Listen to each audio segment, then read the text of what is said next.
Job లేక ఇబ్బంది పడుతున్నారా? అయితే మెడికల్ కోడింగ్ మీకు మంచి ఆప్షన్. వెంటనే కాల్ చేసి కోర్సులో జాయిన్ అవ్వండి.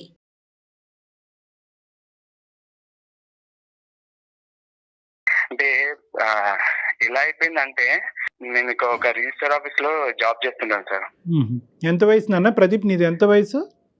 సార్ నా age 35 sir. 35 years. Okay okay. Register office లో జాబ్ చేస్తున్నారు. ఎక్కడ? హైదరాబాద్ లోనేనా? అవును సార్. సరే చెప్పండి. నేను చేస్తున్న ప్లేస్ లో అంటే బేసిక్ గా నా శాలరీ వచ్చేసి 40,000 సార్. ఓకే. నేను చేస్తున్న ప్లేస్ లో ఎన్నో income sources, side income sources ఎన్నో ఉంటాయి. నా గవర్నమెంట్ జాబే నాకు శాపం అయిపోయింది సార్. నా జాబే ఎందుకు అంటే గవర్నమెంట్ జాబ్ కావాలి. నా వైఫ్ తోటి నాకు విపరీతమైన టార్చర్ ఉంది సార్. అంటే నేను అది పీక్ లెవెల్ లో భరించలేకపోతున్నాను సార్. హలో, ఎట్లా అండి? అంటే ఏంటిది? అంటే తనకి నాకు వచ్చే శాలరీ కంటే తనకుండే కోరికలు, తనకుండే ఆశలు అవి ఎక్కువైపోయినాయి అన్నమాట. నేను ఎంతవరకు సంపాదిస్తాను, నేను ఎంతవరకు హ్యాపీగా చూసుకుంటాను అనే దానికంటే తనకుండే ఆశలు, తనకుండే కోరికలు ఎక్కువైపోయినాయి. మళ్ళీ నాకు ఒక సలహా ఏమి ఇస్తుందంటే, నీకు సైడ్ ఇన్కమ్ వచ్చే సోర్సెస్ ఉన్నాయి కదా, నువ్వు దాన్ని తీసుకోవచ్చు కదా అని చెప్పేసి నాకు మళ్ళీ నాకే రిటర్న్ క్లాస్. అంటే సింపుల్ గా చెప్పాలంటే ప్రదీప్, మీ జాబ్ నచ్చింది కానీ మీ శాలరీ నచ్చట్లేదు. ఆవిడకి నచ్చట్లేదు. అవును అవును సార్. అవునవును. నచ్చట్లేదా? చాలట్లేదా? సార్ మేమున్న పరిధిలో నాకు అది సరిపోద్ది సార్. నేను అప్పటికి చెప్తున్నాను, నేను నీకు లగ్జరీ లైఫ్ ఇవ్వలేకపోవచ్చేమో, బట్ నేను హ్యాపీ లైఫ్ అయితే నీకు ఇస్తాను. ఇంటికి వెళ్తే సరిగ్గా ఉండదు. తన మైండ్ సెట్ ఎంతసేపు మైండ్ లో వాళ్ళు ఎలా ఉన్నారు, వీళ్ళు ఎలా ఉన్నారు, వీళ్ళు ఇంత పెద్ద ఇల్లు ఉంది, ఇంత ఆస్తి ఉంది, ఇవి ఆలోచిస్తుందే తప్ప మా ఆయన నన్ను మంచిగా చూసుకుంటున్నాడు, మా ఆయన నాతో హ్యాపీగా ఉంటున్నాడు, సండే ఎట్లా బయటకు వెళ్తాము, ఇవి ఏముండవు అనమాట మైండ్ లో. నాకు ఎప్పుడే ఒక రిక్వెస్ట్ ఏంటంటే తన కొంచెం కౌన్సిలింగ్ ఇస్తే.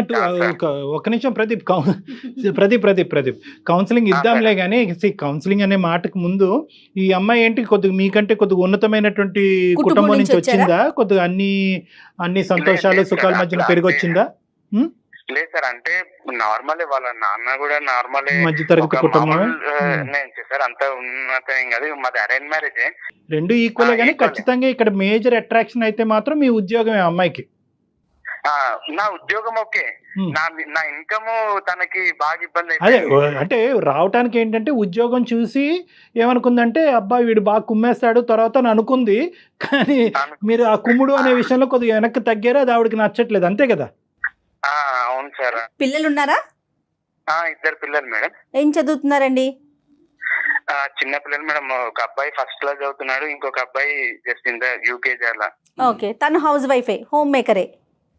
తన హౌస్ వైఫ్. ఎక్కడ కూడా ఏ లోటు లేదు కదా ప్రదీప్? అంటే ఈఎంఐలు కట్టుడు గానీ ఇలాంటి వాటిలో ఏమీ లోటు ఏం లేదు. నాకు అడిషనల్ గా ఎటువంటి నేను ఖర్చులు కూడా పెట్టాను సార్. నేను ఒక పొదుపుగా సేవింగ్స్ అని అవన్నీ ఒక ప్లానింగ్ ఉన్నాను సార్. నేను నా లైఫ్ లో నేను ఒక ప్లానింగ్ ప్రకారమే నేను అన్ని స్టెప్ బై స్టెప్ వేసుకుంటూ వెళ్తున్నా. తన ఏంటంటే ఇప్పుడు నాకు ఇన్కమ్ సోర్సెస్ ఉంటాయి సార్. అవతల వాళ్ళు చాలా దీన పరిస్థితిలో ఉంటారు. వాళ్ళని తీసుకొని నేనేం బాగుపడతా అన్న మైండ్ సెట్ ఉంటుంది నాకు. సంతోషం. ఓకే. అంటే సంతోషంగా ఇచ్చేవాళ్ళు ప్రదీప్ సార్. నాకు సంతోషంగా ఇచ్చే వాళ్ళది కూడా నాకు వద్దు సార్. నేను అనుకున్నాను, నేను ఒక మారల్ వాల్యూస్ తో నేను అనుకున్నా, నేను ఉండాలి, నేను ఇలా ఉండాలి. నాకు వచ్చిన దాంట్లో హ్యాపీగా ఉన్నాను సార్. నేను ఇప్పుడు నాకు 40,000 శాలరీ సరిపోతుందని చెప్పేసి ఉద్దేశంతో నాకు వాళ్ళకి అంతే ఇస్తున్నారు, పే చేస్తున్నారు. సో నేను అందులో హ్యాపీగా ఉన్నాను నేను. అంటే మీ ఆఫీస్ వాళ్ళు అందరూ కూడా ఇదే తత్వంతో ఉంటారా? ఆబ్వియస్లీ నా కొలీగ్స్ నన్ను ఇన్స్పైర్ గా తీసుకుంటారు సార్ ఆఫీస్ లో. నేను వాళ్ళు నన్ను ఒక పద్ధతి గల మనిషిలాగా, ఏదైనా వర్క్ అవ్వాలంటే నా దగ్గరికి పంపించాలన్నంత ప్రతి ఒక్కరికి నేను ఒక ఇన్స్పైర్ సార్. నేను ఒకసారి వాళ్ళ చేత మాట్లాడిపించవలసింది కదా మీ భార్య గారిని. సార్ అన్ని అయిపోయాయి సార్, అన్ని అయిపోయాయి. అందరితో మాట్లాడించాను. మరి మనం ఒకసారి డాక్టర్ గారితో మాట్లాడిద్దామా ప్రదీప్? అంటే అవకాశం ఉందా లేదా? అవకాశం ఉందా అసలు? ఉంది. తను మాట్లాడతారా? అంటే ఇప్పుడు కాల్ కలుపుతాను మేడం. ఒకసారి కలపండి. అదే ముందుగా విషయం చెప్పండి అండి ప్రదీప్ మేడం. మళ్ళీ ఇది సమస్య కాకుండా చూసుకోండి. డాక్టర్ గారితో మాట్లాడటం అనేది మీకు సమస్య కాకూడదు.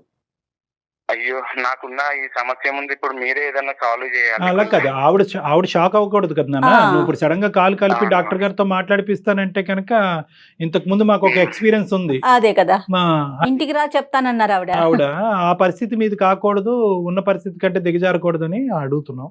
ఒకసారి మీరు ఆవిడతో మాట్లాడేసి విషయం చెప్పి అప్పుడు కాన్ఫరెన్స్ లోకి తీసుకోండి. Okay madam. ఓకే ప్రదీప్, మేము హోల్డ్ లో ఉంటాము, మాట్లాడండి. మేము ఊళ్ళో ఉంటాం, మీరు ఫస్ట్ మాట్లాడండి, అమ్మాయితో వివరం చెప్పండి. Okay okay. విచిత్రమైన మ్మ్. ఇష్యూ కదా కళ్యాణ్ జీ. అంటే అతను లంచం తీసుకునే ఉద్దేశం లేదు, లంచం తీసుకోవటం తప్పు నేరం, అందరూ తీసుకున్నా కూడా నాకు అది లేదు, కెమెరా ముందని వెనకట్లని అతను అంటున్నాడు. కానీ ఆ అమ్మాయి తీసుకుంటే తప్పేంటి, నీ ఉద్యోగం అది డిమాండ్ చేస్తూ ఉంటే చేయటం సుఖపడదాం అని అంటుంది ఆ అమ్మాయి. తన ఏంటంటే నా కష్టానికి తగ్గ ఫలితం వస్తుంది, ఇది చాలు, ఇందులోనే బతుకుదాం అనే ఆలోచన అని అనిపిస్తోంది అతని మాటలను బట్టి మనకి. మీరు మాట్లాడే వ్యక్తి మీ కాల్ ని హోల్డ్ లో పెట్టారు. Hello hello Pradeep. సార్, మా మిస్సెస్ ఒకసారి లైన్ లో ఉన్నారు. లక్ష్మి. హలో, పేరుకు తగినట్టే. లక్ష్మి గారు నమస్తే అండి. నమస్తే. ఎవరు మాట్లాడేది? మేము ఎవరది? అందమైన జీవితం ప్రోగ్రామ్ నుంచి అండి. నేను జయాని అండ్ డాక్టర్ కళ్యాణ్ చక్రవర్తి గారు కూడా నాతో పాటు ఉన్నారండి, స్టూడియోలో ఉన్నాము. ఓహో, ఇప్పుడే ప్రదీప్ గారు ఒక చిన్న సమస్యని మా ముందుకు తీసుకొచ్చారు. సమస్య కాదు కానీ ఒక చిన్న పరిణామాన్ని, దాని గురించి ఒకసారి మీతో మాట్లాడదామని చెప్పి కాన్ఫరెన్స్ లోకి తీసుకున్నారు. ఓ అలాగా. మీరు డాక్టర్ దగ్గరికి ఎందుకు వెళ్ళారు? ఇప్పుడు వెళ్ళాల్సిన అవసరం ఏముంది? నేను లక్ష్మి అమ్మ, నేను వెళ్ళలేదు. నేను సమస్య మన ఇంట్లో చర్చించుకున్నాం, మనం పడుతున్నాం. ఈ ఇష్యూ తీసుకెళ్లి బయట ఎక్కడో పెట్టాల్సిన అవసరం ఏముంది అసలు నీకు? నేను తీసుకెళ్ళి వెళ్ళలేదు. నేను ఇంకా నీకు ఎట్లా చెప్తే అర్థమవుతుందో నాకు అర్థం కావట్లేదు. నేను ఏం చెప్తే నీకు అర్థమవుతుంది? నేను మన అమ్మ వాళ్ళతో చెప్పించిన, మీ అమ్మ నాన్నతో చెప్పించా, ఇంటి పక్కన వాళ్ళతో చెప్పించా. అంటే కొంతమంది ఎంతమంది ఎవరు చెప్పినా ఎన్ని చెప్పినా నువ్వు మారితేనే కానీ మన లైఫ్ అంటూ మారదు. ఫస్ట్ నువ్వు మారాలి. సార్ నువ్వు మారితేనే మన లైఫ్ లక్ష్మి గారు లక్ష్మి ఒక్క గారు నిమిషం అండి, ఒక్క నిమిషం. లక్ష్మి గారు, ఇది ఒక్క నిమిషం అమ్మా, మీరు ఇది అవమానకరంగా భావించద్దు. ఎందుకంటే ఇది కేవలం మీ సమస్య, అతని సమస్య కాదు, ఇది మీ కుటుంబ సమస్య, మీ పిల్లలకు సంబంధించిన సమస్య. అన్ని ప్రయత్నాలు జరిగిన తర్వాత కూడా పరిష్కారం లేక ఇంట్లో మనశ్శాంతి పోయినప్పుడే అతను ఏంటంటే అట్లీస్ట్ మా దగ్గర నుంచి ఏమైనా హెల్ప్ వస్తుందేమనే ఉద్దేశంతో, ఒక మంచి ఉద్దేశంతో మాకు ఫోన్ చేశాడు. బహుశా మిమ్మల్ని పూర్తిగా ప్రిపేర్ చేయలేనట్టుంది అతను. అయినా కానీ మీరు వచ్చిన చోటకి ఇప్పుడు మేము మాట్లాడేటటువంటిది ఇదంతా కూడానమ్మా ఒక మంచి ఉద్దేశంతోనే. అన్ని వివరాలు గోప్యంగా ఉంటాయి, మీ పేరు తప్ప మీరు ఎవరు ఏంటి ఎక్కడుంటారు అనే అంశం కూడా ఇక్కడ పరిగణలోకి రాదు. మీకు నచ్చినటువంటిది, మీకు నొప్పి కలిగించేటటువంటి అంశం మేము ఎప్పుడూ మాట్లాడాం. ఒక సలహా సూచన మాత్రమే ఇస్తాం, కానీ ఖచ్చితంగా ఇలా ఫాలో చేయాలని ఎవరి మీద ఒత్తిడి చేయం. భార్యాభర్తలని దూరం చేసేటటువంటి ఉద్దేశం అస్సలు మాకు లేదు. మీరు ఇంకా రానున్న రోజుల్లో స్మూత్గా ప్రయాణం చేయడానికి ఎటువంటి అంశాల మీద మీరు ఫోకస్ చేస్తే బాగుంటుంది అన్నది మాట్లాడుకుందాం, అంతేనమ్మా. Okay sir. కొద్దిగా చెప్పాడు నాకు అసలు తెలీదు, బట్ నా లైఫ్ అంతా విసిగిపోయిన్నాను సార్ నేను. అయ్యో అదేంటమ్మా? నా లైఫ్ అంతా విసిగి, ఆయన ఏం చెప్పారో మీకు నాకు తెలియదు కానీ మేడం, నా లైఫ్ మొత్తం నేను విసిగిపోయి ఉన్నాను మేడం. ఏంటి లక్ష్మి సమస్య ఏంటి మీకు? కాదు లక్ష్మి, మీ సమస్య ఏంటమ్మా? అంటే ఏం లేదు మేడం, పైకి చూడడానికి మా లైఫ్ చాలా అందంగానే ఉంటుంది. ఆయన ఒక గవర్నమెంట్ ఎంప్లాయ్,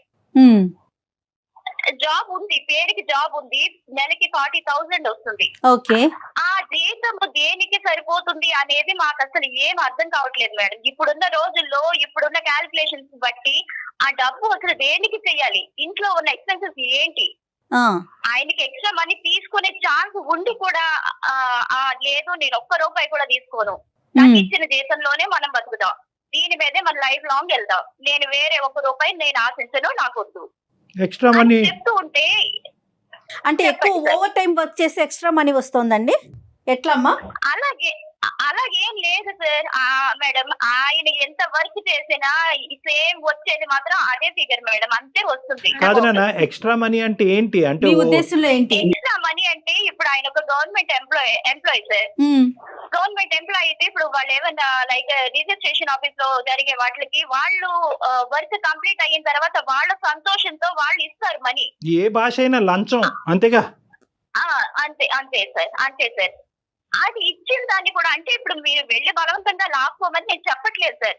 అది సంతోషంగా ఇచ్చాడు, బలవంతంగా ఏడుస్తూ ఇచ్చాడు, లాక్కోవాలి, మనకేం అడిగి తెలుసులేండి తీసుకోండి కదమ్మా. అని మాత్రం నేను అనను. ఉమ్. వాళ్ళ సంతోషంతో వాళ్ళ పని అయిన తర్వాత వాళ్ళ చేతికి ఇస్తున్నది కూడా నాకు వద్దు అని చెప్తుంటే అది ఎలా ఉంటుంది సార్? అలాంటివి కూడా తీసుకోకుండా ఇప్పుడు లైఫ్ ఎలా లీడ్ చేద్దామని ఇప్పుడున్న రోజుల్లో.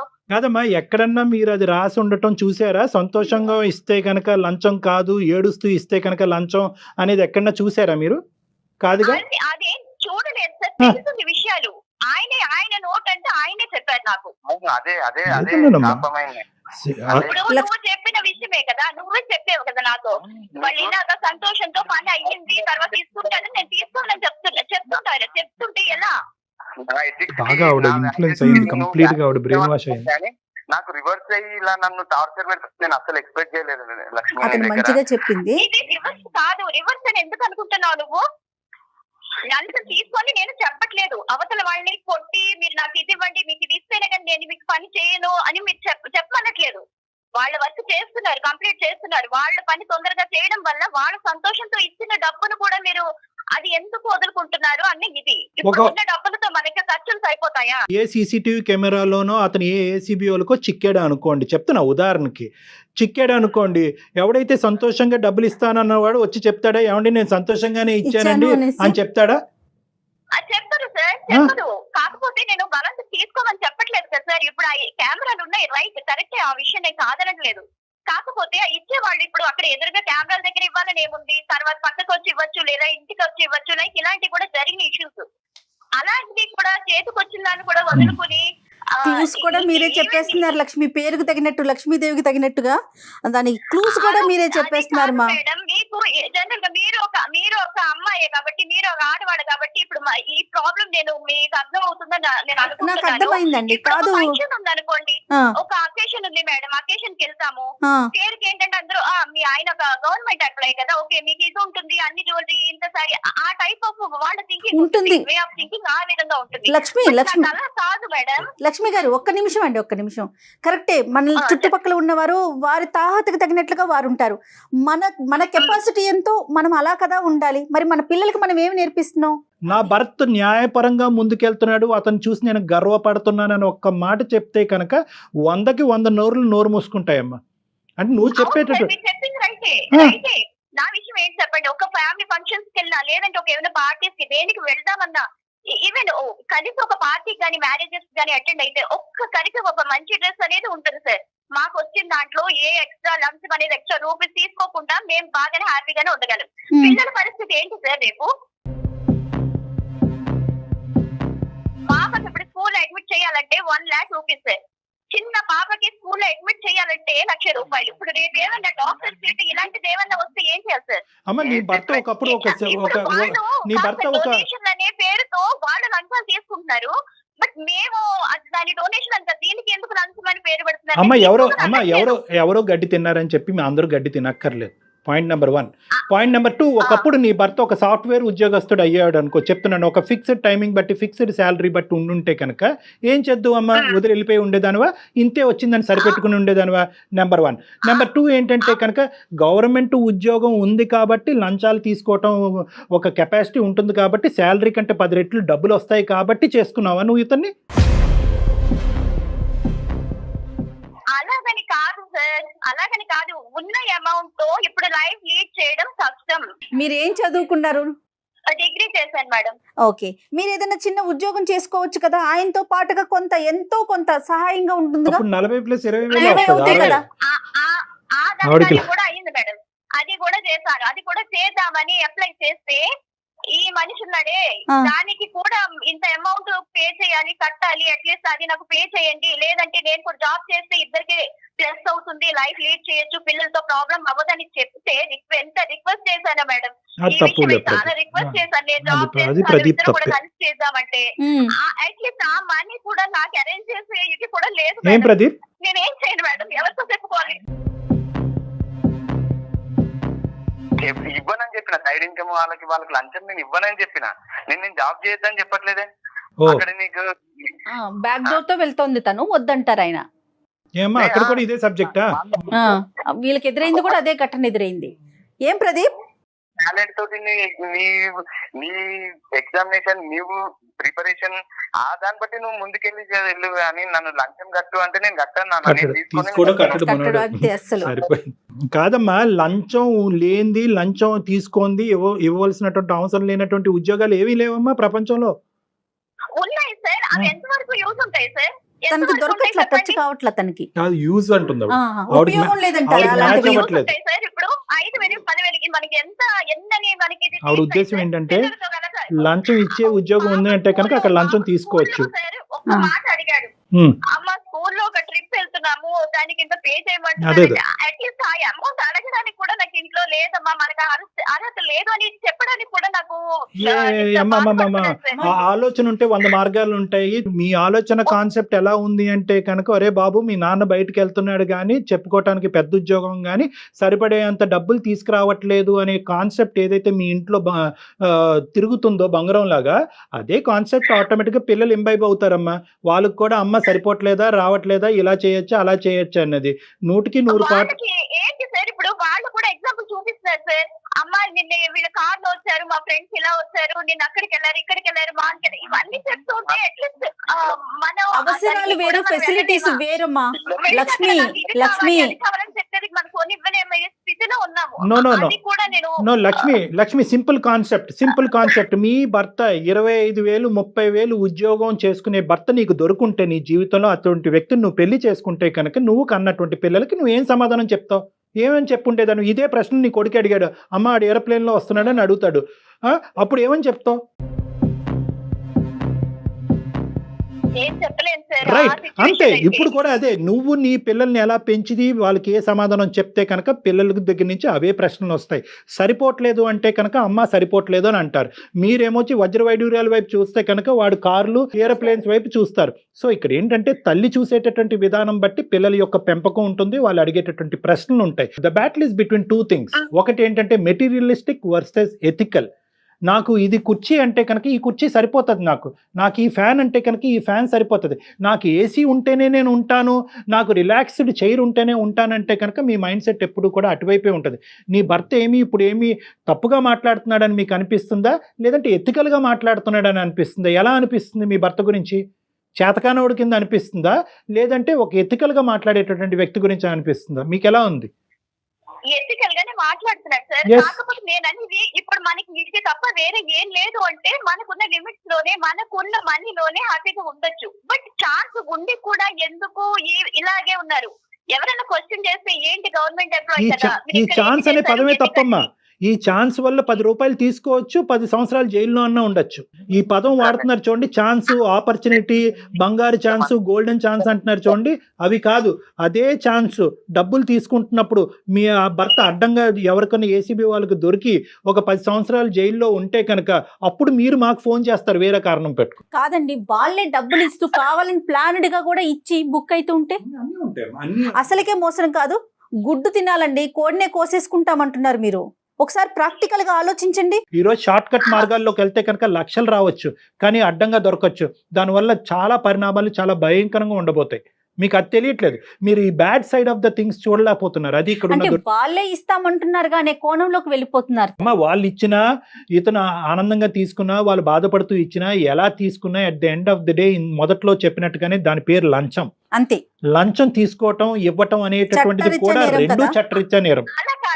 ఈ రోజున ఎవరున్నారు సార్ అలాగా? ఇప్పుడు మన బలవంతంగా అడిగి తీసుకోవట్లేదు. ఎవరున్నా లేకపోయినా మనకి ఉన్నది ఒకటే లైఫ్ సార్. ఉన్న ఒక్క లైఫ్ కూడా మనం ఎంజాయ్ చేయకపోతే ఎలా సార్? అమ్మా ఎవరు లక్షలు అడగమని చెప్పట్లేదు కదా, ఇచ్చింది తీసుకోవడానికి ఫిక్స్ అయ్యారు. అప్పుడు నేను ఏదైనా దారి తప్పితే ఈయన ఇలా అయిపోయాడు, అలా ప్రెషర్ వల్ల దారి తప్పు. నువ్వు దారి తప్పుతావు. నువ్వు దారి తప్పే మనిషి అయితే ఎప్పుడో బాగుపడుతున్నా. అరే అమ్మ, నువ్వు దారి తప్పకూడదని దేవుడు దండం పెట్టుకోవాలమ్మా. నాకు ఒకటి అర్థం కావట్లేదు, ఏమైనా గాంధీజీ వంశం నుంచి వచ్చావా ఏంటి? నేను చెప్పట్లేదు, ఇచ్చింది సంతోషంగా తీసుకోవడానికి ఏంటి నీకు ప్రాబ్లం ఏంటి? అతనిది గాంధీ వంశమా నీది హిట్లర్ వంశమా అనే సబ్జెక్ట్ తీసి పక్కన పెట్టండి. ఇది కాదు మనం మాట్లాడుకునేది. ఇప్పుడు ఏంటంటే లంచం సంతోషంగా ఇస్తే తీసుకోవాలి అని నువ్వు అంటున్నావు, కానీ మేము చెప్పేటటువంటి సబ్జెక్ట్ ఏంటంటే ఆ లంచం తీసుకుంటూ నీ భర్త దొరికిపోతే అప్పుడు పరిస్థితి ఏంటి అనే ప్రశ్న నిన్ను అడుగుతున్నాం. మీరు దొరకనప్పుడు సిచ్యువేషన్ గురించి మాట్లాడుతున్నారు లక్ష్మి, దొరికిపోతే సిచ్యువేషన్ గురించి మేము మాట్లాడుతున్నాం. చాలా మంది లక్ష్మి అంటే ప్రాక్టికల్ గా ఆన్ స్క్రీన్ మనం మాట్లాడుకోకూడని ఒక విషయం, ఎందుకంటే మీరు ఆ స్టేట్ ఆఫ్ మైండ్ లోనే ఉన్నారు కాబట్టి నేను చెప్తున్నా. ఇచ్చే వాళ్ళు ముందుగానే మీడియాకి చెప్పి మరి ఇస్తా ఉంటారు. అలాంటి కేసులు కూడా కోకొల్లలు కదా. దొరుకుతాడా దొరకడా అన్నది కాదమ్మా, ఇది అతని యొక్క వ్యక్తిత్వం. నీ భర్త యొక్క వ్యక్తిత్వము తాకట్టు పెట్టుకుని ఒక పిచ్చి పని చేయవలసినటువంటి అవసరం ఏముందమ్మా? ఈ రోజు కదా నీ వ్యక్తిత్వాన్ని విరగ్గొట్టుకుని మిమ్మల్ని ఒక పని చేయమంటాడు నీ భర్త, నువ్వు చేస్తావా? ఒక మనిషికి ఒక వ్యక్తిత్వానికి మించినటువంటి ఆస్తి ఏముందమ్మా? ఏముంది? చప్పట్లు కొట్టించు, నలుగురి చేత చప్పట్లు కొట్టించు, నా భర్త ఇంత గొప్పవాడు అని చెప్పి. ఇంత దూరంగా ఉండి మీకు మాకు ఏ సంబంధం లేనటువంటి ఈ ప్రోగ్రాం నడిపిస్తూనే మేము మీ భర్తను చూసి ఆహా అనుకున్నాం, నేను జయ గారు చూసుకుని ఇందాక. అసలు నీలో ఆవగించేంత సంతోషం, ఒక ఆనందం కూడా లేదమ్మా. దురదృష్టకరమైనటువంటి భర్త దొరికాడు, లంచం తీసుకున్నటువంటి భర్త దొరికాడు, అడ్డంగా దొరికిపోయి జైల్లో కూర్చున్నటువంటి భర్త దొరికాడు అన్నట్టు నువ్వు మాట్లాడటం మాకు చాలా ఆశను కలిగిస్తుందమ్మా. సో ఈ రోజు ఉన్న దాంతో ఎలా సరిపెట్టుకోవాలి? లేదు, స్తోమత లేదు, పిల్లల భవిష్యత్తు, మెడిసిన్ చదివించాలి, అప్పుడు డొనేషన్లు కట్టాలి అంటే కనుక దానికి వేరే మార్గాలు ఉన్నాయి. లక్ష్మి ఉన్నావా? కట్ చేసావమ్మా. మీకు రియాలిటీ చెప్తున్నానన్నా, రియాలిటీ చెప్తున్నా. ఈ రోజుతో అయిపోయే జీవితం కాదు. ఈ రోజు ఏం మీ భర్త రిజైన్ అయిపోవట్లేదు. ఇంకా రానున్న రోజుల్లో ప్రమోషన్లు వస్తాయి, ఇంక్రిమెంట్లు వస్తాయి, ఇంకా ఉన్నతమైన స్థాయిలోకి వెళ్తారు. మీరు ఉద్యోగం చేయటం మొదలు పెడితే 2 చేతులతో సంపాదిస్తారు. తీసుకెళ్లి ఏ ల్యాండ్ మీదో ఏ బ్యాంకులోనో వేసి ఇన్వెస్ట్ చేయండి, సేవ్ చేయండి. 10కి 10 పెరుగుతుంది. రేపొద్దున మీ పిల్లలు ఎదిగి మా తండ్రి ఇంత నీతిమంతుడిగా మమ్మల్ని పెద్ద చేశాడు, అడ్డదోవల్లోకి వెళ్ళి మమ్మల్ని పెంచలేదని గొప్పగా చెప్పుకుంటారు. ఇవమ్మా ఎల్లకాలం కలకాలం నిలబడేది, గోల్డ్ మెడల్ కాదు. లక్ష్మి బాధపడకమ్మా, గట్టిగా చెప్తే క్షమించు, కానీ ఉన్న మాట చెప్పాలి కాబట్టి అలా చెప్పాను. ఇంట్లో మానసిక ప్రశాంతత ప్రధానమైనటువంటి అంశం. అదే కోట్లాది రూపాయలు. నీ భర్త ఇంటికి వచ్చినప్పుడు సంతోషంగా అతన్ని ఆహ్వానించు. ఇంట్లో అందరు ఇంటిళ్ళ పాలి సంతోషంగా ఉండేటట్టు చూసుకో. రేపొద్దున దాని యొక్క ఫలితం ఏంటన్నది నీకే అర్థం అవుతుందమ్మా. ఆయుష్ పెరుగుతుంది, ఆరోగ్యం పెరుగుతుంది, ఆనందం పెరుగుతుంది. ఫస్ట్ ఆ కాన్సెప్ట్, ఈ డబ్బు అనే కాన్సెప్ట్ కాసేపు పక్కన పెట్టి ఆనందంగా జీవించడం ఎలా అనే దాని మీద కాన్సన్ట్రేట్ చేయి. అది కేవలం డబ్బుతోనే రాదు. అమ్మా లక్ష్మి నేను నువ్వు ఏడవాలని చెప్పేసి నీకు వాళ్ళతో డాక్టర్తో కానీ మేడంతో కానీ నీకు క్లాస్ తీయించాలన్నది నా ఉద్దేశం కాదు. ఇప్పుడు నేను చెప్పి ఏ వర్షంలో చెప్పినా నీకు అర్థం కావట్లేదు అన్న ఒక చిన్న బాధతోటి నేను వాళ్ళతో నీకు మాట్లాడించాను. నువ్వు ఏడవాలని కాదు. ఆలోచించుకో. మీ ఆయన పదే ఏడిపించారు అని అంటున్నాడు మమ్మల్ని. మేమేమి ఎవరిని ఏడిపించలేదమ్మా. ఉన్న మాట చెప్తే నీకు చేదుగా అనిపిస్తుంది కాబట్టి మాట్లాడుతున్నామమ్మా. లక్ష్మి 4 మెతుకులు నోట్లోకి వెళ్ళటానికి ఎన్నో బాధలు పడుతున్నారు లక్ష్మి. నిజం చెప్పాలంటే మనమంతా చాలా సంతోషంగా ఉన్నాం. లక్ష్మి అమ్మా, ఒక్కటి ఫైనల్ గా ఏమనుకుంటున్నావు చెప్పమ్మా. అదే సార్, ఇప్పుడు మనకి ప్రపంచం అంతా ఇలా బాగుంది చూడాలి, రామరాజ్యం అని చెప్పేసి ఆ లెవెల్లో ఆ టైప్ లో చెప్తున్నారు సార్ మీరు చెప్పే నీతులన్నీ. అలా ఎలాగ సార్? వినడానికి అన్ని వివేకానంద నీతులు చాలా చాలా బాగుంటాయి సార్. అందులో మనకి దిగితేనే కదా సార్, అనుభవిస్తేనే కదా సార్ మనం పడే బాధ అనేది తెలుస్తుంది. ప్రపంచం ఇరుగు పొరుగు ఎదిరిల్లు పక్కిల్లు గురించి నీకు అనవసరం అమ్మా. ఇందాకటి నుంచి నేను ఒకే మాట చెప్తున్నాను, ఏ పుట్టలో ఏ పావుందో మనకు తెలియదు అనేటటువంటిది. మనకు దేవుడు ఏమి ఇచ్చాడు అనేటటువంటి దాంతో మనం రిస్క్ లేకుండా సంతోషంగా ఉండటం గురించి చెప్తున్నాను. లోకమంతా పచ్చగా ఉందా, లోకమంతా రామరాజ్యం అనేటటువంటి మాట నేను అనట్లేదు. లోకం ఎలా ఉంది ఎలా ఉండదు అనేటటువంటి మాట తీసి పక్కన పెడితే మనకి ఏ సంపాదన లేకుండా అయితే మనం లేవుగా. కేవలం లంచాల మీదే బతకవలసినటువంటి అవసరం లేదు కదా. మనం కరెక్ట్గా ఉండి మన ఎత్తుకలుగా ఉంటూ ఇంట్లో సంతోషం సుఖంతో పాటు ఉండుతూ భర్తకు నచ్చేటటువంటి విధంగా నడుచుకునేటటువంటి పద్ధతిని మనం అనుసరిస్తే కనుక ఆ సుఖమే రామరాజ్యం, ఆ సుఖమే పచ్చదనం. అలా అనుకుని ముందుకెళ్ళమంటున్నానమ్మా. లోకం బట్టి మనం ఎందుకు ప్రయాణం చేయాలి?